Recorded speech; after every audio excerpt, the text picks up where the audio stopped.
오늘 우리에게 주신 하나님 말씀 로마서 5장 8절의 말씀입니다.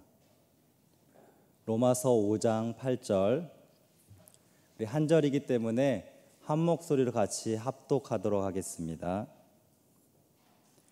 우리가 아직 죄인 되었을 때에 그리스도께서 우리를 위하여 죽으심으로 하나님께서 우리에 대한 자기의 사랑을 확증하셨느니라. 아멘. 수요 예배 나오신 여러분들을 환영합니다.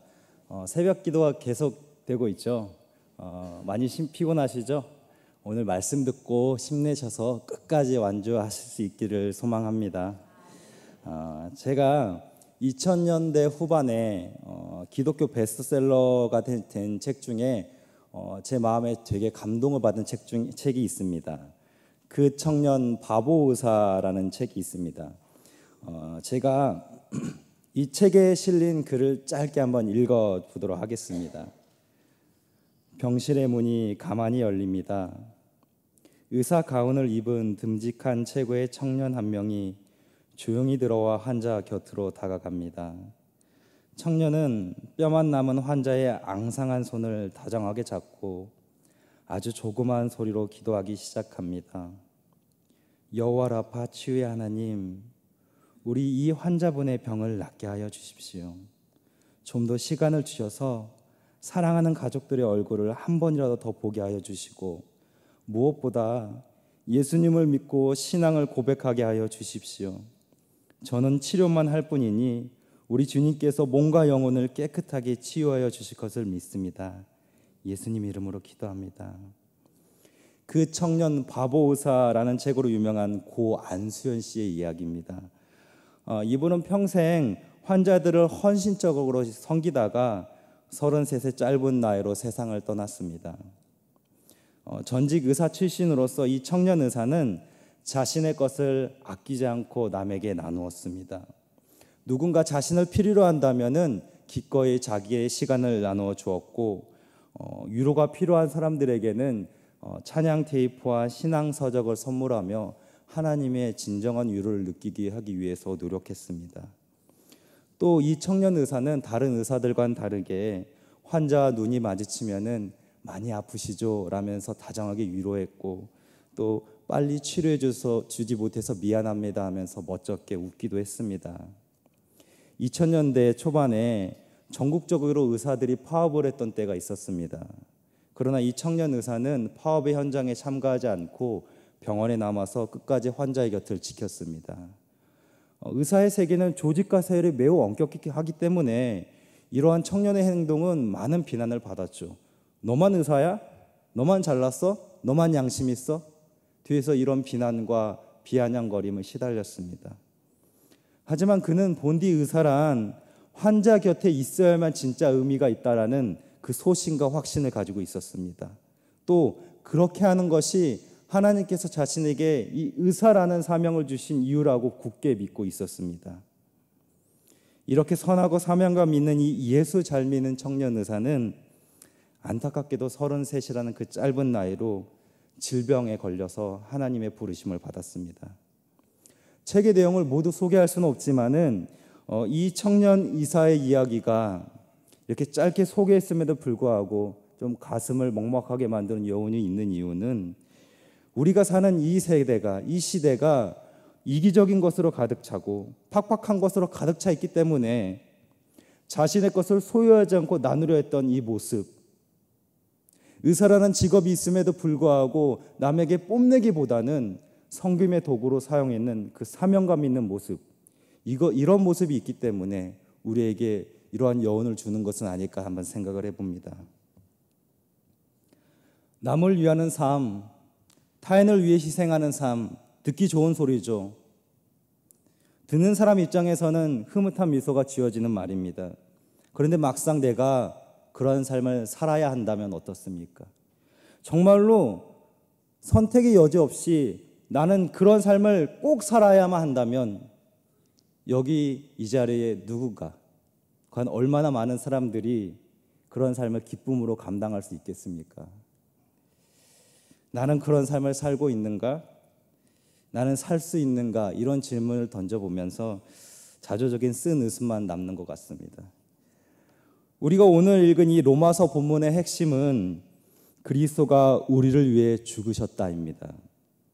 우연의 일치처럼 이 예수 또한 33세 짧은 나이로 죽음을 맞이했는데 성경은 이야기하기를 그의 죽으심은 순전히 우리들을 위해서 죽었다라고 이야기합니다. 그런데 더 나아가서 이 죽음이 일반적인 죽음이 아니라 의도가 있는, 특별한 의도가 있는 죽음이라고 이야기합니다. 그것을 오늘 본문의 표현을 빌리면 하나님의 사랑을 확증하는 죽음이다라고 이야기합니다. 이 확증함에 대한 사전적 정의를 제가 한번 살펴봤는데 확실히 증명함 또한 확실한 증거다 이렇게 나옵니다. 그럼 이것을 적용해서 오늘 본문을 쉽게 한번 다시 재구성해 보면 하나님께서 우리를 사랑하셨는데 그 사랑을 확실히 증명하기 위해서 아들인 그리스도가 죽었다. 다시 한번요. 하나님께서 우리를 사랑하셨는데 그 사랑을 확실히 증거하기 위해서, 확실히 증명하기 위해서 그 아들이 죽었다. 이렇게 우리가 오늘 본문을 이해해 볼 수 있습니다. 우리가 보통 이런 내용을 들으면은 이제 설렘보다는 그냥 참 은혜되는 말씀입니다. 감사합니다. 약간 기계적으로 고개를 끄덕입니다. 왜냐하면은 하나님이 우리를 사랑하셨다. 이 말은 참 듣기 좋은 소리죠. 그런데 교회를 오래 다니다 보면 또 설교를 많이 듣다 보면 성경 공부를 하다 보면 너무 자주 접하게 되다 보니까 이 말이 좀 감정이 잘 살아나지 않는 말로 들려집니다. 또한 어떻습니까? 사랑이 메마른 시대로 우리가 살고 있지 않습니까? 다시 이야기하면 나만 아는 이기적인 시대에 살고 있기 때문에 이런 사랑의 표현이 좀 생소합니다. 누군가 나를 위해서 이러이러한 것을 했다라고 할 때 그 사랑의 결과물이 내 눈앞에 분명히 보여지면은 뭔가 손으로 잡을 수 있고 분명히 눈에 보여지면은 진짜 그 사랑 감사합니다라고 할 텐데 오늘 성경에서 말하는 이 하나님의 사랑은 눈에 보여지지 않습니다. 손으로 만져지지 않습니다. 그렇기 때문에 참 좋은 말인데 우리 마음에는 정말 확 와닿는 말로 다가오지 않는 게 현실인 것 같습니다. 마치 이런 것이죠. 우리가 익숙해서 너무 자주 쓰는 표현들 있지 않습니까? 공수표처럼 말하는 말들. 너 밥 먹었어? 우리 언제 커피 한잔 할까? 이런 말들. 이런 의미가 깊이에 담기지 않는 말처럼 하나님이 우리를 사랑하셨다. 이 말이 마치 이렇게 들리는 것은 아닌가 한번 생각을 해봅니다. 하나님이 우리를 사랑하셨다. 성경 66권이 가장 열심히 이야기하고 있는 전제지만은 오늘날 우리는 이 이야기를 들을 때마다 이 심장을 감통하는 그 찌릿찌릿하는 감정보다는 이제 조금은 익숙해져서 고개는 수긍하듯이 끄덕이지만은 그걸로 그 정도로는 눈물을 흘리진 않습니다라는 그 애매한 그 위치, 그런 메시지로 우리가 받아들이고 있지는 않는가 한번 생각해 볼 필요가 있다는 것입니다. 우리는 왜 하나님이 우리를 사랑해서 그리스도가 죽였다는 이 이야기가 설레지 않을까요? 첫 번째는 아까 위에서 언급했듯이 너무 자주 들어서 익숙해서일 수도 있겠지만은 우리가 진정한 사랑을 모르기 때문에 사랑의 정체가 사랑합니다라고 들었을 때 명확히 우리 머릿속에 그려지지 않기 때문은 아닐까 하는 생각이 듭니다. 우리가 오늘 배울 그 하이델베르그 요리문답 40문에서 44문도 이 로마서 본문과 맥을 같이 하듯이 그리스도의 죽으심에 대한 교리가 나옵니다. 먼저 40문을 한번 보도록 하겠습니다. 제가 질문을 읽고 여러분들이 답해 주시면 좋겠습니다. 40문입니다. 그리스도는 왜 죽으시기까지 낮아져야 했습니까? 하나님의 공의와 진리 때문에 우리의 죄값은 하나님의 아들의 죽음 외에는 달리 치를 길이 없었습니다. 그리스도가 왜 죽으시기까지 낮아져야 했습니까? 라는 질문에 그리스도의 죽음에 대해서 이야기하면서 답하기를 하나님의 공의와 진리 때문이라고 답을 하고 있습니다. 이것을 쪼개서 다시 얘기해 보면은 하나님의 공의 때문에 그리스도가 우리를 위해서 죽었습니다.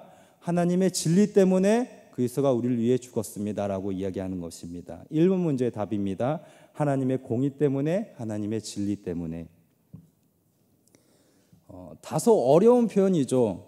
그러나 쉽게 풀어보면은 결국 하나님이 죄지은 인간들 스스로는 그 하나님의 공의의 기준을 만족시킬 수 없기 때문에 예수님이 대신해서 죄인들을 위해서 죽으심으로 그 죄값을 치렀다라는 얘기입니다. 우리가 익히 잘 알고 있는 내용이죠. 그런데 이 이야기를 수긍이 되고 참 듣기 좋은 말로 듣는 대신에 오늘 이 자리에서는 한 번쯤은 다르게 생각해 봤으면 좋겠습니다. 이런 질문을 한번 던져보는 거죠. 사랑하는 누군가를 위해서 사랑하는 누군가를 희생하는 것이 맞는 것입니까? 이 방식, 이 방법이 과연 옳은 것입니까? 한번 이런 질문 던져보는 거죠.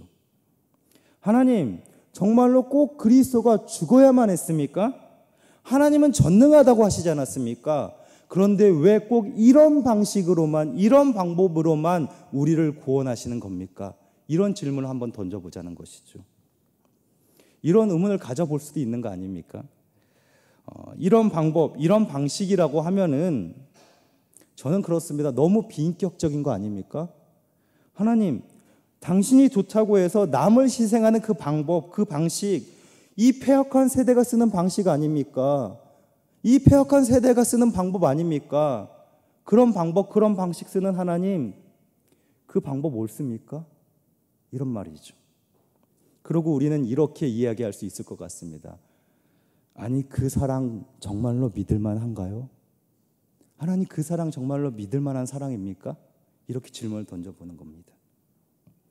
우리는 이런 질문을 던지면서 하나님의 사랑을 의심하자는 이야기가 아닙니다. 오히려 이런 질문을 던져가면서 우리가 사랑의 본질이 무엇인지를 한번 생각해 보자는 이야기죠. 사랑을 모르는 우리가 하나님의 그 사랑의 메시지를 굳게 잡기 위해서 한번 이 사랑에 대해서 의문을 가져보고 질문을 던져보자는 이야기입니다. 그럼 사랑은 무엇이냐? 사랑은 아낌없이 주는 것이다. 오늘 본문을 통해서 우리가 알 수 있는 내용입니다. 예수가 우리의 처지를 대신하시고 친히 죄 지은 자들의 입장에 대해서 죽음을 받으심으로 하나님께서는 그 어떤 피조물도 대신할 수 없는 하나님의 공의에 대한 보상을 받으셨습니다. 우리는 그 죽음의 대상자들, 죽어야만 하는 자들이었지만 예수님이 대신 죽으심으로 말미암아 하나님의 사랑을 입은 자들로 그 신분이 변화가 된 것입니다. 성경은 그 사랑을 이렇게 증언합니다. 요한복음 3장 16절에는 하나님이 세상을 이처럼 사랑하사 독생자를 주셨으니, 또 요한일서 4장 10절에는 하나님이 우리를 사랑하사 그 아들을 보내셨다라고 이야기합니다. 자, 사랑이 얼마나 큰가 하는 것은 그 사랑을 주는 사람, 선물을 주는 사람이 얼마나 많은 대가를 지어야 하는 거에 달려 있습니다. 다시 말하면은 사랑을 주는 그 대상, 사랑을 하고자 하는 그 세상이 사랑을 함으로써 얼마나 많은 희생을 감수해야 하는가, 그리고 그 사랑을 받는 사람이 과연 자격이 있는가 없는가, 이것에 따라서 그 사랑의 가치가 더욱더 드러나게 되는 것이죠. 자, 이런 기준에서 재어본다면 그리스도 안에 있는 하나님의 사랑은 동서고금을 통틀어서 유래를 찾아볼 수 없는 가장 위대한 사랑이라고 할 수 있습니다. 아낌없이 주는 사랑, 가장 귀하고 가장 소중한 자신의 아들마저 내어주는 사랑, 그분은 심판밖에는 남은 것 없는 우리들을 위해서 자신의 가장 전부인 아들을 아낌없이 내어주신 분이십니다. 하나님은 그러한 사랑을 우리 가운데 던져주고 있는 것입니다. 그것이 하나님의 사랑, 세상에 둘도 없는 하나님의 사랑인 것입니다. 그래서 41문에서는 그리스도가 장사되셨다라는 표현을 통해 죽음으로 마침내 이 사랑이 완전히 확증되었음을 우리 가운데 보여주고 있습니다. 41문입니다. 같이 읽도록 하겠습니다. 그리스도는 왜 장사되셨습니까? 네, 장사되면 그가 진정으로 죽으셨음을 확증합니다. 자, 사도신경에 보면은 십자가에 달려 죽으시고 다음에 나오는 것이 장사되셨다라는 겁니다. 예수님이 죽으셨는데 장사되셨다, 이 표현이 나오는 것은 이 두 단어가 매우 긴밀한 연결점을 갖고 있다는 의미를 가지고 있는 것입니다. 십자가에 달려 죽으셨습니다, 돌아가셨습니다 라고 표현해도 될 것을 십자가에 달려 죽으시고 장사되셨다 이렇게 표현하는 것은 뭔가 특별한 의미가 있다는 것이죠. 이러한 표현을 통해서 알 수 있는 것은 예수 그리스도의 죽으심이 확실하게 무덤에 묻히심으로 가짜 인위적인 죽음이 아니라 완전히 죽으셨다라는 표현을 우리 가운데 알려주고 있는 것입니다. 41문에서 그 예수님의 장사되심을 다른 말로 표현하면 예수님은 진정으로 죽으셨음을 확증합니다. 이런 의미로 우리가 알 수 있는 거죠. 이번 문제의 답을 쓰시면 될 것 같습니다. 자, 요즘은 이 병원에서 대부분 장례를 치르기 때문에 이 장사라는 단어보다는 장례라는 표현이 우리 가운데 더 익숙한 것 같아요. 저는 근데 어린 시절에 지금 이제 전라도 전주가 좀 많이 개발돼서 대도시지만은 제가 살았을 때는 굉장히 좀 후진 시골이었습니다. 이런 전라도 전주 시골에서 저는 자랐는데 그러다 보니까 장례를 집에서 치르는 것을 종종 경험했어요. 보통 이제 3일장으로 치러지는데 3일 동안 그 시신을 관에 넣어두고 가족들이 있는 그 방 한켠에 그 관을 놔둡니다. 뚜껑을 열어놓고 그래서 가족들이 필요할 때는 찾아가서 계속 그 관 옆에서 시신을 보면서 슬피 우는 그런 장례의 모습입니다. 그렇게 3일의 그 장례 기간이 끝나고 마지막 날 이제 여럿이 그 관을 들고 사람들이 매장지를 향해서 관을 들고 이렇게 쭉 걸어갑니다. 이렇게 종을 띵띵 치면서 이렇게 갑니다. 가족들은 그 행렬의 맨 뒤에 서면서 계속 슬피 웁니다. 그리고 이제 마침내 그 준비된 매장지로 들어가서 그 관이 땅에 묻히는 그 순간에 가족들의 울음은 굉장히 커지는 절정을 맞이하게 되죠. 왜냐하면 관 위에 흙이 덮여지는 그 순간에 이제 그 현실이 인식이 되는 겁니다. 아, 이제 진짜 이별하게 되었구나. 아, 이제 다시는 못 보게 되었구나 라는 그 의미가 확 살기 때문에 그 울음이 굉장히 절정에 달아서 그 슬픔으로 드러나는 것이죠. 예수님의 장사됨은 바로 이런 의미입니다. 우리가 영원히 하나님으로부터 떨어져 나가 다시는 그 자리로 회복될 수 없는 그 처참한 슬픔, 가장 사랑하는 무언가가 떨어져 나가는 그 고통, 그 슬픔을 하나님이 겪고 계시는데 영원히 그 슬픔을 겪는 대신에, 영원히 그 아픔을 겪는 대신에 자신의 아들을 희생시킴으로 말미암아 단 한 번의 슬픔으로 끝내는 것, 이것이 예수 그리스도의 장사되심의 의미를 가지고 있는 것입니다. 그것을 위해서 예수 그리스도는 친히 죽음의 현장으로 내려가신 것입니다. 이어서 우리가 42문과 42문을 같이 보도록 하겠습니다. 42문부터 44문인데 같이 한번 쭉 우리가 보도록 하겠습니다. 42문입니다. 그리스도께서 우리를 위해 죽으셨는데 우리는 왜 여전히 죽어야 합니까? 우리의 죽음은 자기 죄값을 치는 것이 아니며 단지 죄 짓는 것을 그치고 영생에 들어가는 것입니다. 그리스도의 십자가의 제사와 죽으심에서 우리가 받는 또 다른 유익은 무엇입니까? 그리스도의 죽으심의 공효로 우리의 옛사람이 그와 함께 십자가에 달리고 죽고 장사되며 그럼으로써 육신의 약한 소욕이 더 이상 우리를 지배하지 못하게 되고 오히려 우리 자신을 그분께 감사의 제사로 드리게 됩니다. 음부에 내려가셨으며 라는 말이 왜 덧붙여져 있습니까? 내가 고통과 시험을 당할 때도 나의 주 예수 그리스도께서 나를 지옥의 두려움과 고통으로부터 구원하셨음을 확신하고 거기에서 풍성한 위로를 얻도록 하기 위함입니다. 그분은 그의 고통을 통하여 특히 십자가에서 말할 수 없는 두려움과 아픔과 공포와 지옥의 고통을 친히 당하심으로써 나의 구원을 이루셨습니다. 42문부터 44문은 이제 그래 그리스도가 우리를 위해 죽었어. 그런데 그러면 그 유익이 무엇이냐? 바로 이런 질문을 우리 가운데 하고 있는 것입니다. 실제로 이 42문의 질문처럼 죄의 문제는 해결이 됐죠. 우리가 예수를 믿음으로써 죄의 문제가 해결이 됐습니다. 그런데 문제는 여전히 우리는 죽는다는 것이죠. 그러나 이 죽음은 전에 우리가 죄인 되었을 때의 죽음과는 확연히 다른 죽음이라는 것을 기억해야 합니다. 우리가 예수를 모를 때 당하는 그 죽음은 죄의 대가로서 주어지는 죽음이라면, 예수를 믿게 된 후에 주어지는 죽음은 죄로부터의 완전한 해방을 경험하는 죽음이라는 것입니다. 3번 문제의 답입니다. 이는 하나님께서 계획하신 그 세상의 심판의 때까지는 여전히 이 세상에는 죄악이 팽배해 있는 것입니다. 그렇기 때문에 구원받은 성도들은 이 땅에 살아가는 동안에 여전히 그 죄의 영향력을 경험할 수밖에 없는 것이죠. 우리가 예수를 믿기 때문에 더 괴로운 이유, 예수를 믿기 때문에 더 힘든 이유가 바로 이러한 이유입니다. 완전한 의를 이루신 그 예수 안에 있지만 세상을 살아가는 그 현실에서, 오늘 내가 살아가는 그 현장에서 여전히 죄악이 팽배했기 때문에, 여전히 불의가 팽배했기 때문에 우리가 우리 예수 안에 이루신 그 의와 세상의 그 불의가 충돌을 일으키는 것이죠. 그렇기 때문에 우리의 죽음은 이 고된 죄와의 싸움에서 드디어 벗어나는 자유의 선포가 되는 것입니다.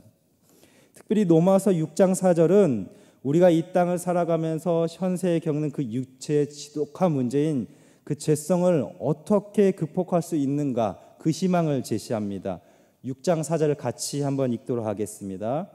그러므로 우리가 그의 죽으심과 아파하여 세례를 받음으로 그와 함께 장사되었나니, 이는 아버지의 영광으로 말미암아 그리스도를 죽은 자 가운데서 살리심과 같이 우리로 또한 새 생명 가운데 행하게 하려 함이라. 아멘. 이 43문이 증명하는 것처럼 예수로 말미암은 풍성한 구원의 그 위로는 죄로 유발되는 그 죽음의 두려움에서 벗어나고 고통에서 벗어나는 자유를 주는 것입니다. 이제는 아픔과 공포와 고통의 그 모든 영역이 예전과 같지 않고 오히려 긍휼과 은혜를 구할 수 있는 통로로, 창구로 사용되는 것이죠. 4번 문제의 답을 그렇게 쓰시면 될 것 같습니다. 우리가 아픔 가운데서 주님의 은혜를 구하고, 우리가 두려움과 고통의 영역에서 주님의 긍휼과 은혜를 구하게 되는 것, 이것이 그리스도의 죽으심으로부터 오는 풍성한 혜택이라는 것입니다. 마지막으로 이제 44문을 보면은 그리스도께서 음부에 내려가셨다라고 이야기합니다. 여기서 음부는 지옥을 의미하는데, 이것은 실제로 예수님이 지옥에 가셨다라는 것을 의미하는 그 문자적인 의미가 아니라 상징성을 나타냅니다. 하나님과 반대되는 것, 하나님께 버림받아 하나님으로부터 떨어져 나가는, 하나님으로부터 멀어지는 영원한 결별을 의미하는 것이죠. 5번 문제의 답입니다. 피조물의 모든 피조물에게 있어서 가장 두려운 형벌은 죽는 것이 아니라 다시는 나를 지으신, 나를 만드신 창조주와 함께 할 수 없다라는 것입니다. 이것은 하나님의 아들인 예수 그리스도 역시 동일합니다. 아니, 오히려 우리보다 더 크게 이것을 느낄 수 있는 것이죠. 단 한 번도 하나님과 떨어져 본 적 없는 하나님의 아들 예수 그리스도가 우리 때문에 하나님과 떨어지고 하나님과 결별하게 되는 그 괴로움을 경험하는 것은 우리가 이해할 수 없는, 우리가 상상할 수 없는 영역의 고통일 것입니다. 우리가 원래는 그 자리에 있어야 하는데, 우리가 원래는 하나님과 영원히 결별되어야 하는 그 자리에 있어야 하는데, 우리가 다시는 하나님을 볼 수 없는 그 자리에 있어야 하는데, 예수 그리스도가 대신해서 자신의 아버지와 영원히 떨어지는 그 고통을 감내하신 것이 예수 그리스도의 지옥, 예수 그리스도의 지옥의 고통을 의미한다는 것입니다. 제가 얼마 전에 유튜브에서 동영상을 봤는데 한국 엄마와 미국 엄마를 비교하는 동영상이었습니다. 물론 동영상의 취지는 그 양육 방식이 어떤가 하는 내용입니다. 이제 어려운 단어들을 이렇게 쭉 내라고 엄마와 어린 그 아이를 이렇게 데려놓고 엄마는 옆에서 가만히 있게 하고, 아이가 퍼즐로 이 제시된 낱말을 맞출 수 있는가 하는 그 테스트를 하는 건데, 미국 엄마 같은 경우에는 이제 아이가 맞추지 못하고 막 고민하면서 이게 퍼즐을 막 이렇게 정리하는데 계속 가만히 유심히 지켜봅니다. 지켜보면서 절대 요동하지 않고 답도 알려주지 않아요. 그래서 그 아이가 계속 이제 막 징징대면서 물어봐도 더 해봐, 한 번 더 시도해봐 라는 식으로 이제 계속 아이가 할 수 있게 하는 거죠. 그리고 마침내 진짜 아들이 그 아이가 풀지 못할 때 어떤 좀 약간의 힌트를 주는 식으로 그 아이가 해답을 찾아갈 수 있게 합니다. 반면에 이제 한국 엄마는 어떠냐면은 그 아이가 이렇게 막 그 답을 못 찾고 있을 때 답답하다는 듯이 막 이렇게 쳐다봅니다. 그리고 막 입을 움찔움찔거려요. 말해주고 싶은데 이게 규칙이 말할 수는 없기 때문에 막 답답해하면서 막 입을 움찔움찔거려요. 그리고 이제 그 감독관이 잠깐 자리를 비우면은 이제 답을 알려줘 버립니다. 그 양육 방식의 차이인데 저는 이제 이것을 보면서 어떤 생각이 들었냐면은 물론 양육 방식의 차이일 수도 있겠지만 자녀를 사랑하는 방식이 다르기 때문이다라는 생각이 들었어요. 한국 엄마의 자녀 사랑하는 방식, 미국 엄마의 자녀 사랑하는 방식, 어떤 게 옳다고 할 수는 없죠. 이것을 보면서 저는 어떤 생각이 들었냐면은 하나님이 우리를 사랑하기 때문에 그 아들을 죽이신 것은 하나님이 우리를 사랑하는 방식이다라는 것을 이해하게 됐습니다. 무슨 의미냐면은 왜 그리스도를 죽여야만 했습니까? 라는 그 질문에 하나님의 더 큰 사랑을 가지고 계신 그 사랑의 주체가 되신 하나님이 그 사랑의 방식을 결정함으로써 그렇게 하셨다라는 것이죠. 하나님께서 그리스도가 대신 죽는 방법을 선택함으로써 우리에게 그 풍성한 사랑을 드러내시기 위해서 그 아들을 죽이는 방식을 선택하셨다. 그게 하나님의 사랑의 방식이고 더 큰 사랑을 가지고 계신 그 사랑의 주체가 되신 하나님의 선택이다라는 것이죠. 사랑의 방식은 사랑을 누가 더 얼마나 하느냐, 누가 더 크게 사랑하느냐, 그 사랑의 크기를 가지고 있는 그것에 따라 결정이 되는 것입니다. 우리가 아무리 하나님을 사랑한다고 고백한들 하나님이 우리를 사랑하시는 것만큼 우리가 하나님의 사랑을 지신할 수 있겠습니까? 그리스도가 죽기까지 낮아지신 이유는 하나님께서 우리를 엄청나게 사랑하신다는 그 사랑 때문에 그 사랑을 이루는 가장 완벽한 방식이 그 아들을 죽이는 방식이기 되기 때문에 그리스도가 우리를 위하여 대신하여 죽으셨다는 사실을 믿으시기 바랍니다. 사도 바울은 그래서 이렇게 고백합니다. 로마서 8장 38절 39절입니다. 내가 확신하노니 사망이나 생명이나 천사들이나 권세자들이나 현재일이나 장래일이나 능력이나 높음이나 기쁨이나 다른 어떤 피조물이라도 우리를 우리 주 그리스도 예수 안에 있는 하나님의 사랑에서 끊을 수 없으리라. 바로 이런 고백을 하고 있는 것이죠. 우리는 그분의 사랑의 성품 때문에 하나님 안에서 새로운 소망을 가질 수 있게 되었습니다. 우리가 연약함에도 불구하고 우리가 죄인됨에도 불구하고 우리를 사랑하시는 그 사랑의 크기가 너무나 크기 때문에 하나님 스스로 그 사랑을 완성하시기 위하여 그 아들을 친히 십자가에 달려 죽이시는 방법을 선택함으로 자신의 사랑을 확증하셨습니다. 그렇기 때문에 그 사랑은 어떤 상황에서도 흔들리지 않습니다. 우리의 근거한 사랑이 아니라 하나님 자신의 근거한 사랑이기 때문에 어떠한 상황에서도 그 누구도 우리를 그 사랑에서 끊어낼 수가 없는 것입니다. 우리가 연약할 때, 우리가 고통 가운데 있을 때, 우리 영혼이 지치고 우리 육체가 지쳐갈 때에도 이 새롭게 하시는 하나님의 사랑을 통하여서 다시금 하나님의 놀라운 능력을 붙잡게 되는 우리 주님의 귀한 성도들 되기를 주님의 이름으로 소망합니다. 한번 기도하도록 하겠습니다.